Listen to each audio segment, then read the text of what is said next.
Je m'appelle Antoine. J'ai 47 ans et je gère les relations clients pour les laboratoires Brimal depuis 15 ans.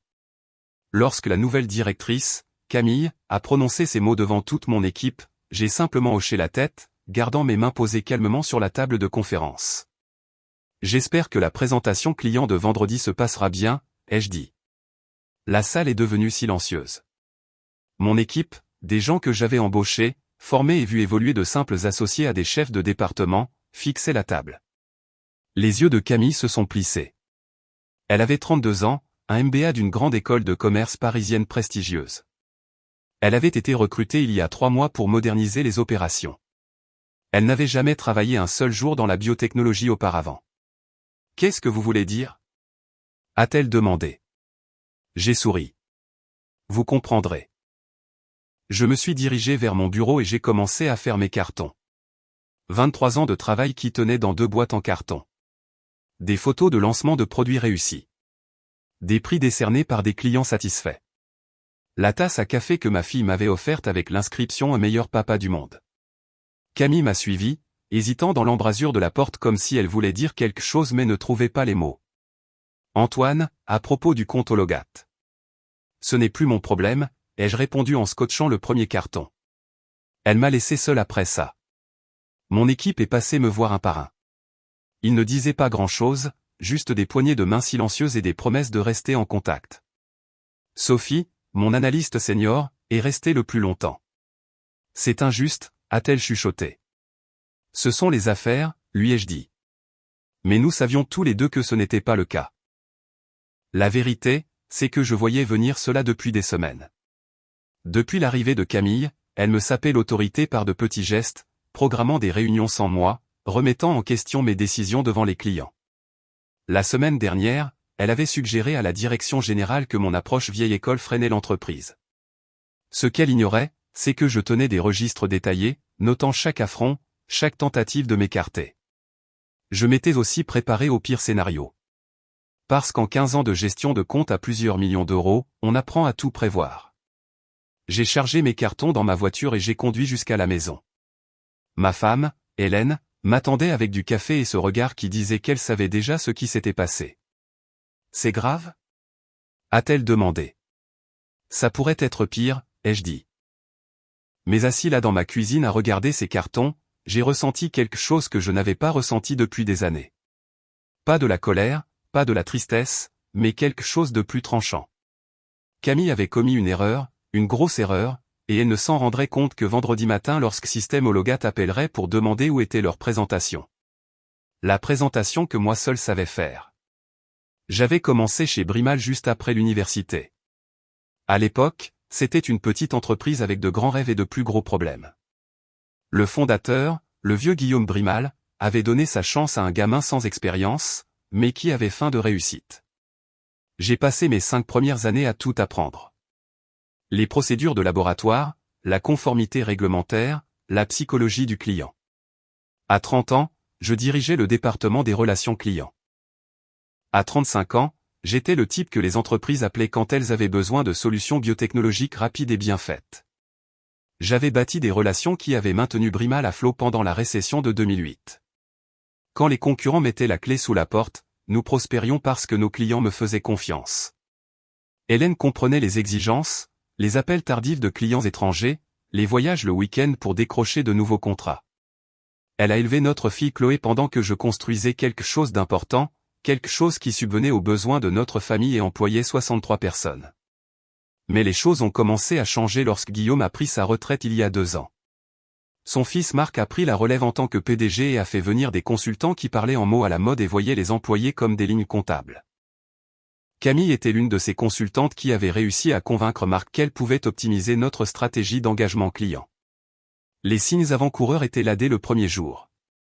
Elle arrivait aux réunions clients sans aucune connaissance du dossier, puis m'interrompait en pleine présentation pour suggérer des changements qui n'avaient aucun sens. Elle a réorganisé mon système de classement sans demander. Le pire de tout, c'est qu'elle a commencé à programmer des appels avec mes plus gros clients, prétendant qu'elle devait évaluer leur niveau de satisfaction. Il y a 3 semaines, je suis arrivé tôt au bureau et je l'ai entendu au téléphone avec quelqu'un du siège. Les méthodes d'Antoine sont dépassées, disait-elle. Les clients le respectent, mais ils ont besoin de 109. Je peux obtenir les mêmes résultats avec moitié moins de frais généraux. Moitié moins de frais généraux signifiait réduire mon équipe. Des gens comme Sophie, qui avait travaillé des nuits entières pour maîtriser les spécifications du compte Hologat, ou Thomas, qui avait appris le mandarin juste pour mieux communiquer avec nos partenaires de Shanghai. J'aurais dû la confronter à ce moment-là. Au lieu de cela, j'ai fait ce que je faisais toujours. Je me suis concentré sur le travail. La présentation Hologat était notre plus gros enjeu de l'année. Un contrat de 30 millions d'euros pour des biocapteurs spécialisés. Je me préparais depuis 8 mois en tissant des liens avec leur équipe technique, en comprenant leurs exigences exactes. Camille était au courant de la réunion, mais pas des détails. Dans son esprit, les présentations étaient des diapositives PowerPoint et des arguments génériques. Elle ne comprenait pas que le directeur technologique d'Hologat détestait les présentations formelles, que leur directrice des achats ne faisait confiance qu'aux fournisseurs qui parlaient son langage, précis, technique, sans fioritures. L'ironie était parfaite. Camille m'avait viré pour paraître décisive et tournée vers l'avenir. Mais vendredi matin, quand Hologat appellerait pour demander spécifiquement Antoine, elle apprendrait la différence entre gérer des gens et gérer des relations. Jeudi soir, je n'ai pas pu dormir. Pas d'inquiétude, mais d'anticipation. Hélène m'a trouvé dans la cuisine à 2 heures du matin, assis avec une tasse de café et mon ordinateur portable. « Tu prépares quelque chose ?» a-t-elle dit. Je réfléchis juste. Elle s'est assise en face de moi. 22 ans de mariage lui avaient appris quand insister et quand attendre. C'était un moment d'attente. Camille a appelé plus tôt, ai-je fini par dire. Elle a laissé 3 messages vocaux. Que voulait-elle? Des détails sur la présentation Hologat. Hélène a souri. Elle avait été là pour chaque nuit tardive, chaque week-end que j'avais passé à construire ses relations clients. Elle comprenait ce que j'avais bâti mieux que quiconque. Qu'est-ce que tu lui as dit? Rien. Je ne suis plus son employé. C'est à ce moment-là que j'ai réalisé l'ampleur totale de ce que Camille avait fait. Elle ne m'avait pas seulement viré. Elle avait détruit 15 ans de mémoire institutionnelle, de préférences clients, de spécifications techniques, de dynamique relationnelle qui avaient mis des années à se développer. Le compte Hologat ne se résumait pas à une présentation.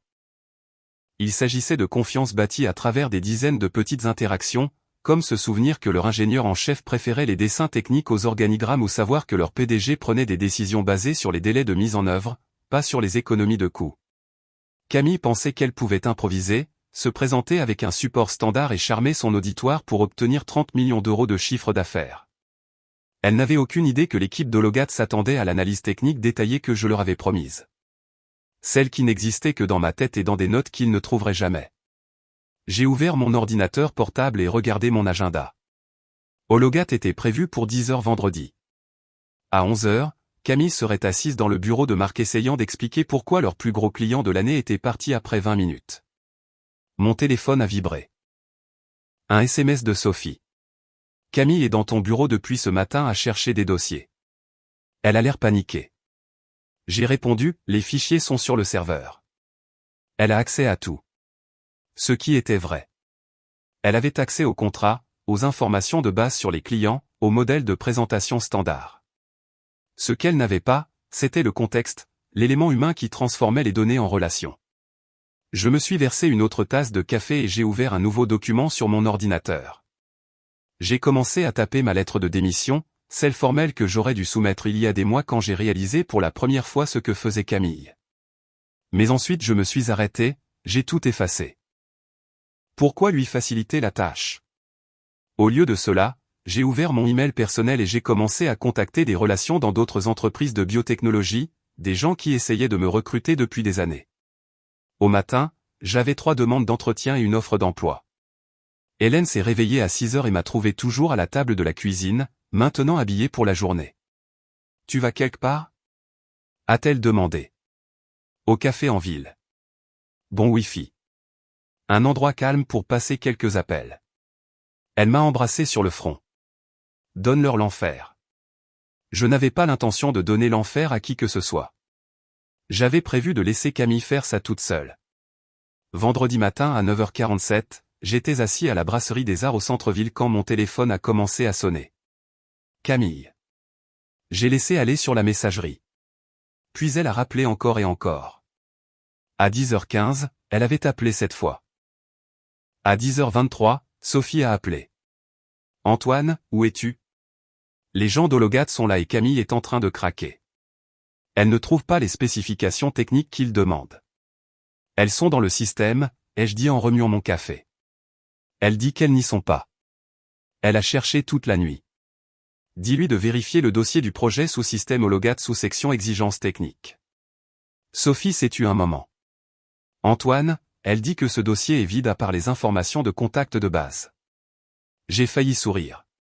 C'est parce que les spécifications techniques n'ont jamais été numérisées. Elles sont dans mon carnet. Le bleu qui restait sur mon bureau. Celui que tu as ramené à la maison hier. Celui que j'ai ramené à la maison hier. Sophie est restée silencieuse un long moment. Il demande spécifiquement après toi. Le directeur technique a dit qu'il avait hâte de discuter des protocoles de calibration des capteurs que tu avais développés. J'aimerais pouvoir aider. À 10h45, Marc, le PDG lui-même, a appelé. Antoine, j'ai besoin que tu viennes. Il y a eu un malentendu. Pas de malentendu. J'ai été licencié hier, avec effet immédiat. Je crois que Camille a dit, écoute, on peut arranger ça. Peut-être que Camille a été hâtive. Peut-être qu'elle l'a été, mais je ne suis plus un employé, Marc. Je ne peux légalement pas représenter Brimal dans des réunions clients en tant que consultant. Alors, donne ton tarif. Je ne suis pas disponible. Ce qui était vrai. J'avais un entretien téléphonique avec Horizon Biotech à 14h. Leur vice-président du développement commercial avait appelé personnellement après avoir reçu mon CV ce matin-là. À 11h30, d'après les SMS de Sophie, l'équipe d'Hologat était partie. Ils avaient donné 20 minutes à Camille pour produire la documentation technique qu'ils avaient spécifiquement demandée. Quand elle n'a pas pu la fournir, ils se sont poliment excusés et ont dit qu'ils réévalueraient leurs options. Camille a rappelé à midi. Cette fois, j'ai répondu. Antoine, tu dois m'aider. C'est du sabotage. Ce sont des conséquences. Je peux te dénoncer pour sabotage d'entreprise. Rétention d'informations de l'entreprise. Quelles informations? J'ai retiré des effets personnels de mon bureau. Les carnets étaient à moi. Je les ai achetés avec mon propre argent. Tous les fichiers officiels de l'entreprise restent sur le serveur. Tu sais que ce n'est pas comme ça que ça marche. En fait, c'est exactement comme ça que ça marche. J'ai été licencié sans cause et sans préavis. Brimal a renoncé à toute réclamation sur ma coopération. Elle a raccroché. 10 minutes plus tard, la sécurité a appelé pour me demander de rendre mes carnets d'entreprise. Je leur ai dit de vérifier mon contrat de travail. Les carnets personnels achetés avec des fonds personnels restaient une propriété personnelle. À 13h30, Hélène a appelé en riant. Chloé vient de m'envoyer un SMS. Elle a vu Camille sur LinkedIn poster sur de nouvelles opportunités passionnantes chez Brimal. Apparemment, elle essaie de présenter ça comme une restructuration positive. Comment ça se passe? 3 de tes anciens clients ont déjà posté pour demander où tu étais passé. Les nouvelles vont vite dans la biotechnologie. À 15h, après un entretien téléphonique très prometteur avec Horizon Biotech, j'avais ma réponse à la question précédente de Camille sur le sabotage. Ce n'était pas du sabotage. Le sabotage impliquait que j'avais activement travaillé pour endommager quelque chose. Je n'avais rien fait d'autre que d'emmener mes connaissances avec moi quand ils m'ont montré la porte. Le fait que Camille n'ait pas pris la peine d'apprendre comment le département fonctionnait réellement, c'était son choix. Le fait qu'elle ait viré la seule personne qui comprenait les subtilités de leur plus gros compte, c'était sa décision. J'avais passé 15 ans à construire quelque chose de précieux. Camille avait passé 15 minutes à le détruire. Maintenant, elle apprenait ce que ses connaissances valaient réellement. Mon téléphone a vibré avec un autre SMS de Sophie. Hologat a appelé. Ils veulent savoir si tu es disponible pour une consultation en freelance. Apparemment, ils sont très mécontents du manque de préparation de Brimal. J'ai répondu. Dis-leur que je ne suis pas disponible. Mais ils pourraient vouloir considérer Horizon Biotech pour leurs besoins en biotechnologie. Parfois, la meilleure vengeance est simplement de s'écarter et de laisser les gens faire face aux conséquences de leurs propres actions. Le samedi matin a apporté de la clarté sous la forme d'un appel téléphonique de Thomas, mon ancien collègue de l'équipe de Shanghai. Antoine, je dois te dire quelque chose, a-t-il dit. J'aurais probablement dû te le dire il y a des semaines. J'ai versé du café et je me suis assis. Je t'écoute. Camille appelle nos clients internationaux, pas pour nouer des relations, mais pour des informations. Elle voulait connaître les termes des contrats, les dates de renouvellement, les structures de prix, des choses qu'elle aurait dû apprendre des fichiers internes. L'image devenait plus claire. Quoi d'autre? Elle m'a demandé de lui envoyer des copies de toute ma correspondance client. Elle a dit que c'était pour un examen d'assurance qualité. Quand je lui ai dit que c'était déjà enregistré dans le système CRM, elle a insisté sur le fait qu'elle avait besoin des originaux. J'ai senti quelque chose de froid s'installer dans mon estomac. Tu les as envoyés? Non, mais Antoine, je pense qu'elle montait un dossier contre toi, essayant de prouver que tu cachais des informations ou que tu gérais mal les comptes. Cela expliquait l'intérêt soudain pour mes méthodes, les questions sur mes relations clients. Camille n'avait pas essayé d'apprendre de moi. Elle essayait de me remplacer par une documentation qu'elle pouvait contrôler. Il y a plus. Thomas a continué, hier, après le désastre Logat, elle a convoqué une réunion d'urgence, a dit à tout le monde que tu avais délibérément retenu des informations critiques pour saboter l'entreprise, et Sophie a coupé court à ça rapidement, a souligné que tu avais proposé de former Camille sur tous tes comptes à son arrivée. Camille avait décliné, disant qu'elle préférait développer ses propres approches. Je me souvenais de cette conversation. Il y a 3 mois, j'avais passé tout un week-end à préparer du matériel de formation pour Camille. Des profils clients détaillés, des préférences de communication, des exigences techniques. Elle les avait parcourus du regard et avait dit que la gestion relationnelle traditionnelle prenait trop de temps pour les pratiques commerciales modernes. Quelle est l'ambiance au bureau? Ai-je demandé. Tendu. Marc a convoqué une réunion générale pour lundi. On dit qu'il fait venir des consultants externes pour évaluer la crise des relations clients. Après que Thomas a raccroché, je suis resté assis à penser aux implications plus profondes. Camille ne m'avait pas seulement viré impulsivement. Elle le planifiait depuis des semaines. La présentation au Logat était censée être sa preuve qu'elle pouvait gérer mes responsabilités. Une réunion réussie aurait validé son approche et justifié mon licenciement. Au lieu de cela, elle avait exposé à quel point elle comprenait peu le travail dont elle avait hérité. Mon téléphone a sonné. Horizon Biotech. Antoine, ici Patricia Chen. Pardon, Patricia Alloway d'Horizon Biotech. Nous aimerions programmer un entretien en personne pour lundi. Notre équipe a été très impressionnée par votre expérience. Je serais intéressé d'en entendre plus.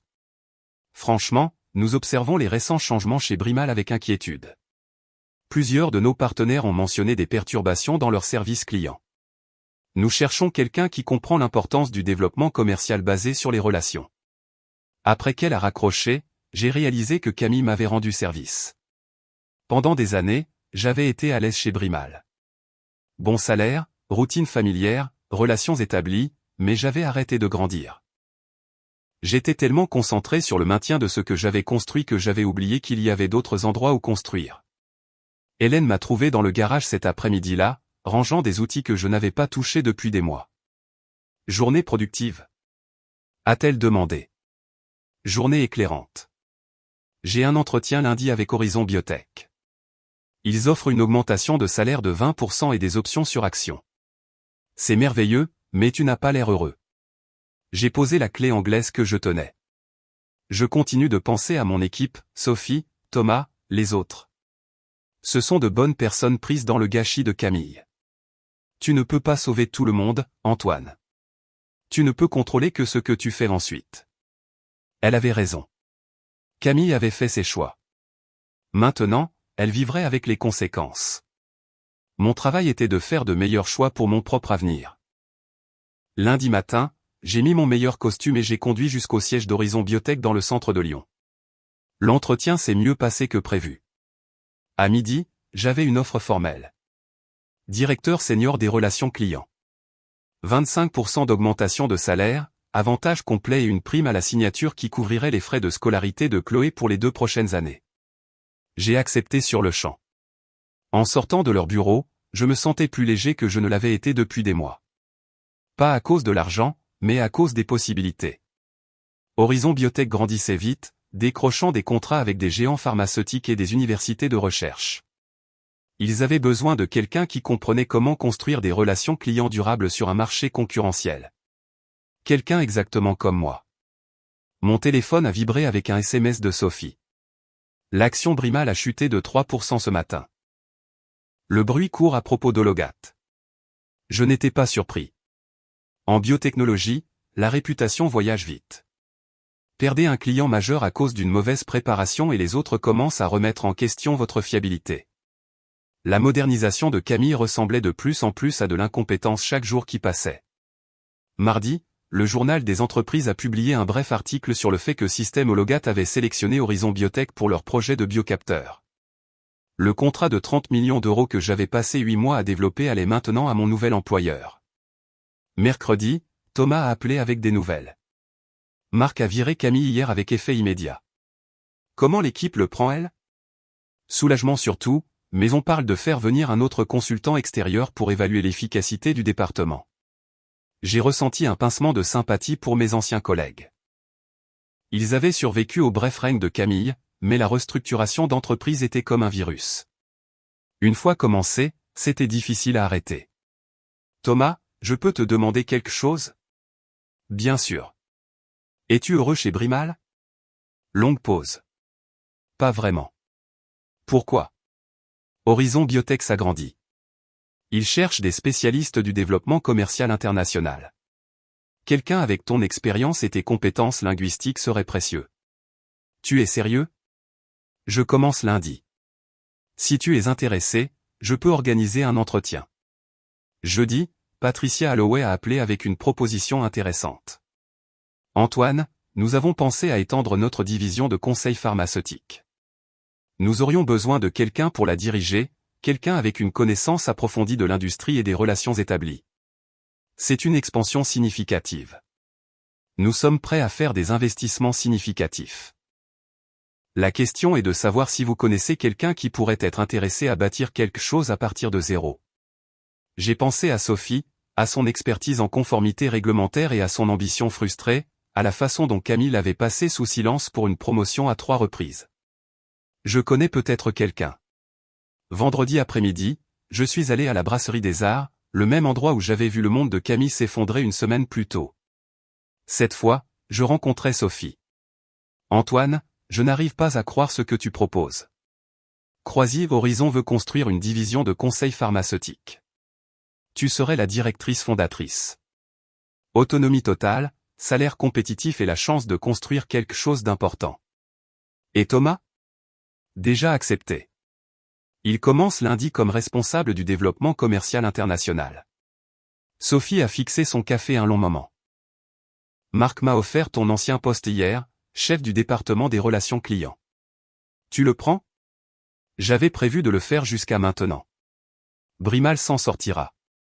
Ils embaucheront quelqu'un de nouveau, reconstruiront ce qu'ils ont perdu, mais ça prendra des années. Et Horizon? Horizon avance avec ou sans nous.